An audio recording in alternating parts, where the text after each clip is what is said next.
12 ज्योतिर्लिंगों में से एक केदारनाथ धाम के कपाट हर साल भाई दूज के दिन से 6 महीने के लिए बंद किए जाते हैं।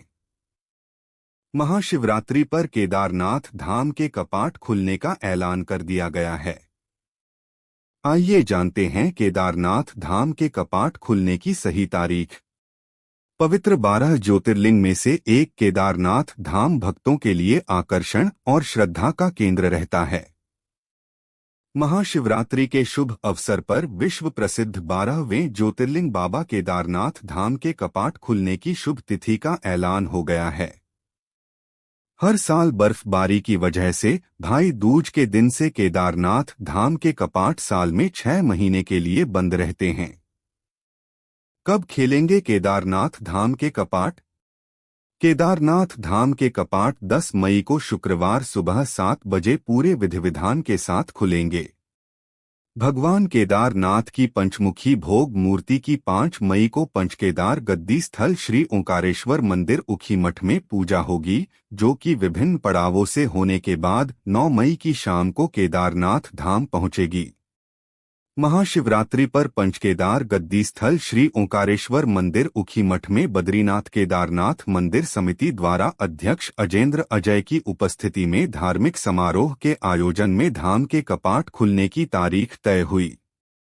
केदारनाथ धाम कपाट खुलने की डेट और टाइम।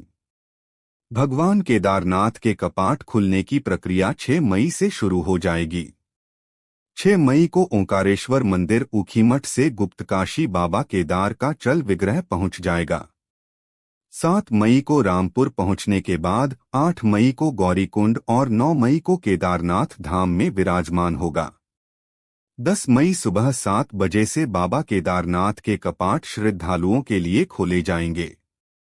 हालांकि बद्रीनाथ मंदिर के कपाट 12 मई को खुलेंगे, जबकि गंगोत्री और यमुनोत्री की मंदिर के खोलने का मुहूर्त चैत्र नवरात्रि की प्रतिपदा और यमुना जयंती के दिन तय होंगे। अक्षय तृतीया पर खुलते हैं कपाट। बाबा केदारनाथ धाम के कपाट अक्षय तृतीया के अवसर पर खुलने का विधि विधान है।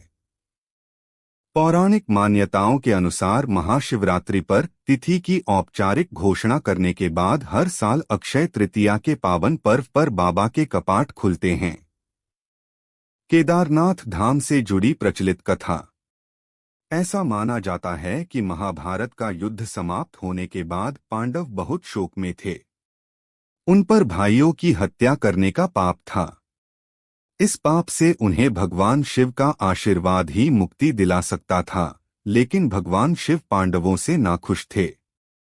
इसलिए भगवान शिव ने उन्हें आसानी से दर्शन नहीं दिए।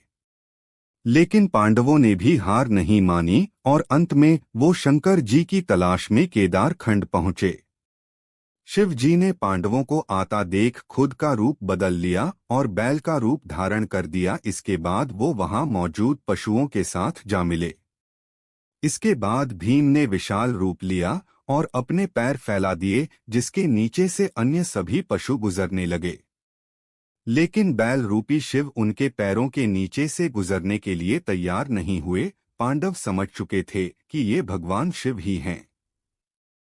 इसलिए भीम ने बैल रूपी शिवजी को पकड़ने का प्रयास किया, लेकिन बैल भूमि में अदृश्य होने लगा। भीम ने अपने बल का पूरा प्रयोग किया और बैल के ऊपरी भाग को पकड़ लिया और उसे जमीन में नहीं धंसने दिया। पांडवों की इस भक्ति को देखकर महादेव बहुत प्रसन्न हुए और उन्होंने भ्रातृहत्या के पाप से पांडवों को मुक्त कर दिया। ऐसा माना जाता है कि भगवान शंकर के जिस भाग को भीम ने पकड़ा था वही आज केदारनाथ में पिंड रूप में स्थापित है और उसी की पूजा अर्चना आज भक्तों के द्वारा की जाती है। भाई दूज पर बंद किए जाते हैं कपाट। पौराणिक कथाओं के मुताबिक महाभारत युद्ध के बाद पांडव अपनी पत्नी द्रौपदी के साथ हिमालय पहुंचे, जहां उन्होंने भगवान भोलेनाथ के मंदिर का निर्माण कराया। इसके बाद उन्होंने यहीं पर अपने पितरों का तर्पण भी किया था। इसके बाद उन्हें स्वर्ग की प्राप्ति हुई। ऐसा कहा जाता है कि जिस दिन पांडवों ने अपने पूर्वजों का तर्पण किया था वो भाई दूज का दिन था। इसलिए तब से अभी तक भाई दूज के दिन से ही केदारनाथ के कपाट बंद होने लगे।